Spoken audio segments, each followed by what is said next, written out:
नमस्कार मंडळी, स्वागत आहे तुमचं सागर डुकरे ऑफिशियल या चॅनलवर.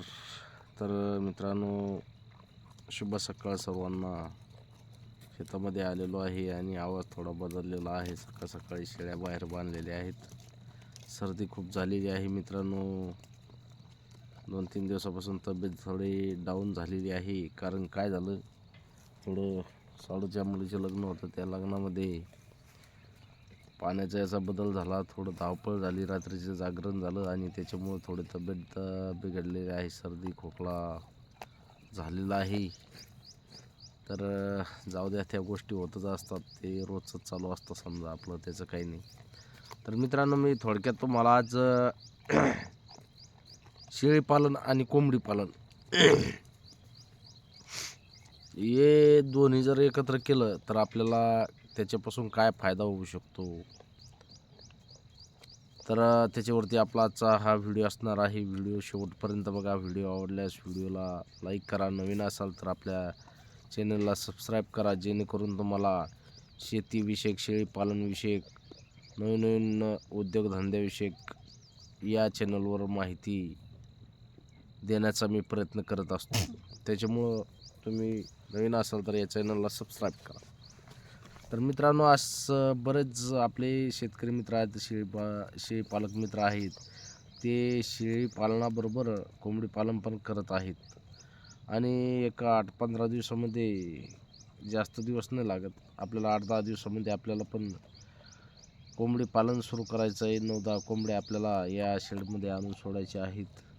त्याच्यासाठी आपल्याला आतमध्ये कंपाऊंडमध्ये एक कप्पा कोंबड्यांसाठी करायचं आहे. ते उद्या किंवा परवा तुम्हाला तो व्हिडिओ पण पाठवलं, म्हणजे तुम्हाला बघण्यात येणारच आहेत.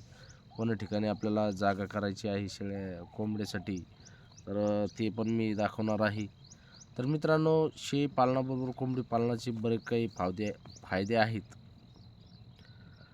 आता सर्वप्रथम म्हणजे तुम्हाला सांगतो, कोंबडी पालन जर करायचं म्हणलं तर कोंबडी पालनाला जास्त काही जागा लागत नाही. आणि शेळी पालनाबरोबर कोंबडी पालन करण्याचा फायदा म्हणजे सर्वप्रथम तुम्हाला सांगतो, तुमच्या गोठ्यावरती ज्या शेळ्यांना गोचिडं होतात, त्या गोचिडाचा नायनाट करण्याचं एकमेव औषध म्हणजे कोंबड्या. पण बाकीचे किती फवारण्या करा, गोचिडाचं लवकर नियंत्रण होत नाही. पण जर तुम्ही 4-2 कोंबड्या जर तुमच्या शेळ्यांच्या शेडवरती आणून सोडल्या तर तुमचं एकही गोचड तुम्हाला तुमच्या गोठ्यावरती दिसणार नाही, शेळ्यांच्या अंगावरती दिसणार नाही. याचा एक फायदा म्हणजे कोंबडी पालनाचा याच्यामध्ये आहे. त्याच्यानंतर तुमचे जे शेळीची लेंडी निघते, त्या शेळीच्या लेंडीचं म्हणजे ही एकदम, ती लेंडी बारीक करून टाकते. म्हणजे खत, आपलं गांडूळ खतासारखं खत तयार करून ठेवतात. त्याच्यानंतर तुम्हाला सांगतो, कोंबडी पालन जर केलं तर आपला एक सोर्स, आपला एक रोजचा येणारा इन्कम वाढतो.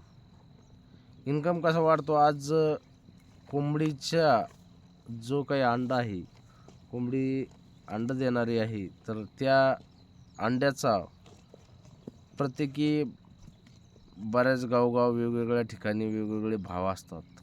काही ठिकाणी 10 रुपयाला देतात, काही ठिकाणी 15 रुपयाला देतात, काही ठिकाणी 20 रुपयापर्यंत पण कोंबडीच्या अंडं जातं आहे.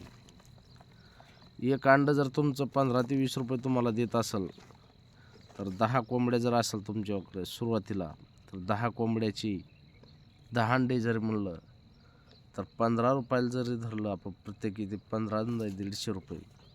150 रुपये जर म्हणलं तर आज तुमच्या शेळ्यांच्या खुराकाचा खर्च तुम्हाला आज ताबडतोब निघतोय.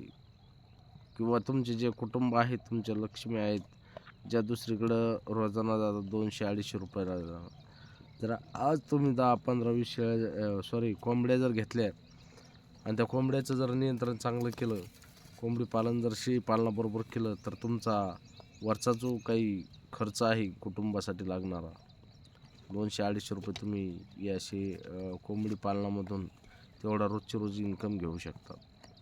आज कोंबडीच्या अंड्याला भरपूर काही म्हणजे मागणी आहे, कोंबड्याला पण मागणी आहे. कोंबडी अशी काही समजा कोंबडीचा अंडा असा आहे, गावरान कोंबडी. आणि परत तुम्हाला एक गोष्ट सांगतो मित्रांनो, कोंबडी पालन करायचं असलं तर गावरान करा. अदर जातीपेक्षा गावरान कोंबडी पालनाच्या अंड्याला जास्त भाव आहे. अंड्याला तर आहे भाव, परत कोंबड्याला भाव जास्त आहे, कोंबडीला भाव जास्त आहे. एक कोंबडी जर म्हणलं तर किलोपास एक जवळपास एक 3 पावशेर 1 किलोपर्यंत जर असेल तर 500-600 रुपयापर्यंत एक कोंबडी जाते. आणि कोंबडा जर असेल तर कोंबड्याला 800-900-1000 रुपयापर्यंत एक कोंबडा, गावरान कोंबडा विकला जातो. याच्यामध्ये प्रॉफिट भरपूर आहे, पण शंका कुशंका लोक काढतायत.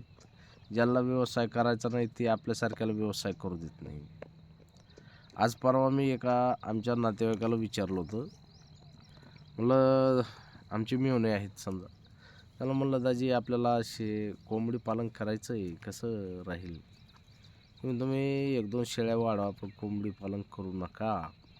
कोंबडी पालन ही कोंबड्या या किरकिर करणाऱ्या असतात आणि आपल्या मागे किरकिर चालते. मित्रांनो, माझं म्हणण्याचं तात्पर्य एकच आहे, आपल्या घरामध्ये पैसा नसेल तर आपण किरकिर अडचणी एकमेकांवर पडापडी हे 100% होतं. पण कोंबडीपासून जर आपल्याला 4 रुपये भेटत असेल तर ती किरकिर वाढणार की कमी होणार घरामध्ये, ही गोष्ट मला सांगा. जर आपल्याला 4 पैसे रोजचे त्या कोंबडीपासून भेटत असेल तर ती किरकिर वाढणार की कमी होणार? आज बरेच काही असे आपले शेतकरी बांधव आहेत की नुसतं कुक्कुटपालन करतायत, पूर्ण 4-5 एकरला कंपाऊंड करतायत आणि त्याच्यामध्ये शेवग्याची झाडं, अशी तुतीची झाडं लागवड करून त्याच्यामध्ये लाखो कोंबड्यांचं कोंबडी पालन करतायत. त्यांचं खरंच नुकसान आहे का बरं याच्यामध्ये? का त्यांचं घरामध्ये किरकिर आहे?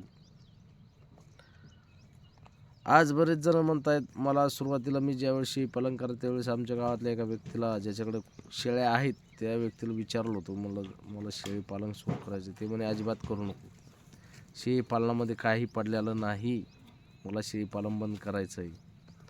आतापर्यंत तो व्यक्ती शेळी पालन तर बंद नाही केलं, पण 6 महिन्याला 1-1.5 लाख रुपयाची वार्षिक उत्पन्न त्याचं 4 लाख रुपये आहे. वार्षिक उत्पन्न 4 लाख रुपये आहे. का बरं शेळी पालन बंद करत नाही तो? त्याला मी आता म्हणतो, तो म्हणतो कसं काय शेळी पालन? म्हणलं बरोबर नाही, जशाला तसं उत्तर द्यायचं. लोक काय माहिती आहे मित्रांनो, जो व्यवसाय ते करतात ते आपल्याला करू देत नाही. आपला समाज कशामुळे पाठीमागे आहे माहिती आहे का? आपण एकमेकांना नाव ठेवण्यात वेळ वाया घालतो. आणि एक गोष्ट सांगतो मित्रांनो, जो व्यवसाय आपल्याला करायचा ना तो दुसऱ्याला विचारून कधीच करायचा नसतो. मी केला तो, विचारलं, ते मुद्दाम विचारलं मी, कारण मी विचारत असतो. कुठला व्यवसाय करायचा ना तर तो फक्त आपण आणि आपलं कुटुंब यांचा विचार घेतला की विषय संपला. डायरेक्ट 100% तुम्ही व्यवसाय सुरू करा, त्याच्यामध्ये तुम्ही फेल होणार नाही. फक्त जिद्द, चिकाटी, मेहनत ही आपले 3 जर तुम्ही पथ्य पाळली तर तुम्हाला कुठंही अपयश होणार नाही. कोंबडी पालन असं आहे मित्रांनो, कोंबडी पालनामध्ये भरपूर काही नफा पण आहे. तुम्ही असाल तुम्ही का बरं चालू नाही केलं? मित्रांनो, माझी थोडी अडचण होती, मला इथं शेतामध्ये कोंबडी पालन जर म्हणलं तर मला इथं ठाम राहणं खूप गरजेचं आहे. आणि त्याच्यामुळं आपण निर्णय घेतलेला आहे, एक 8-10 दिवसामध्ये आपण सगळं व्यवस्थित करून कोंबडी पालन सुरू करण्याचा आपला ध्येय आहे. आणि सुरुवातीला आपण एक 5 ते 10 कोंबड्या आणून जास्त कालावधी, म्हणजे जास्त याच्यामध्ये नाही सुरू करायचं, क्वांटिटीमध्ये आपले थोड्यामध्ये सुरू करायचं, नंतर वाढत वाढत गेल्याच्या नंतर आपण त्याला वाढवूया. कोंबडी पालन 100% शेळी पालनाबरोबर फायद्याचं आहे. 4 पैसे आपल्याला त्याच्यापासून मिळत आहेत. आज बरेच काही शेतकरी बांधव आहेत जे शेळी पालक आहेत, ते पण कोंबडी पालन करतायत. आज आपले पांडुरंग भाऊ दुबळे आहेत ते, त्यांचं यूट्यूब चॅनल आहे, ते पण तुम्ही व्हिडिओ बघत असताल. त्यांच्याकडे कोंबडी पालन पण आहे, शेळी पालन पण आहे. त्यांचे पण बरेच काही व्हिडिओ आणि नियोजन चांगलं आहे. त्याच्यामुळं कोंबडी पालन ही काही तोट्यात नाही मित्रांनो, हे फायद्याचंच आहे. शेळी पालनाबरोबर नक्कीच कोंबडी पालन करायला पाहिजे, 100% त्याच्यामध्ये यश भेटणार आहे. तर मित्रांनो, चला, आजचा विषय इथपर्यंतच होता. नक्कीच हे पालनाबाबत कोंबडी पालन तुम्ही करू शकता, काहीच अडचण नाही. व्हिडिओ कसा वाटला कमेंटमध्ये नक्की सांगा. व्हिडिओ आवडल्यास व्हिडिओला लाईक करा. भेटू अशाच नवीन व्हिडिओमध्ये. जय जवान, जय किसान, जय हिंद, जय महाराष्ट्र.